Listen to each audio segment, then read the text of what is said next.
இல்லம்மா, அவர் தான் போவாரு. அவன் போவானா? அவன் வேலைக்கு கிளம்பானா இல்ல உனக்கு சேவை செஞ்சுட்டு இருப்பானா? இனிமே நீ தான் மார்க்கெட் போணும், புரிஞ்சுதா? சரிங்கம்மா, இதோ கிளம்புறேன். அக்கா கொஞ்சம் அங்க பாருங்க யார் வராங்கன்னு.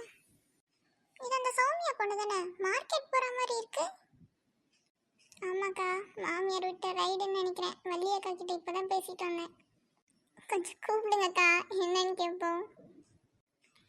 ஏய் சௌமியா, சௌமியா இங்க கொஞ்சம் வாமா. அக்கா, எப்படி இருக்கீங்க? நல்லா இருக்கீங்களா? ஏம்மா முகம்லாம் வாடி போயிருக்கு? எப்பவுமே சஞ்சய் தானே மார்க்கெட் வருவான், நீ என்ன வந்திருக்க?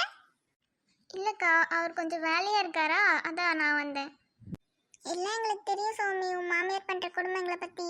அவங்க என்ன பண்ணாங்களா சொல்லு, எங்ககிட்ட சொல்லு, பஞ்சாயத்துல வச்சு முடிச்சிடலாம். என் மாமியார் என்ன கொடுமை பண்ணுறாங்கன்னு உங்களுக்கு யாருக்கா சொன்னது? அப்படியே இருந்தாலும்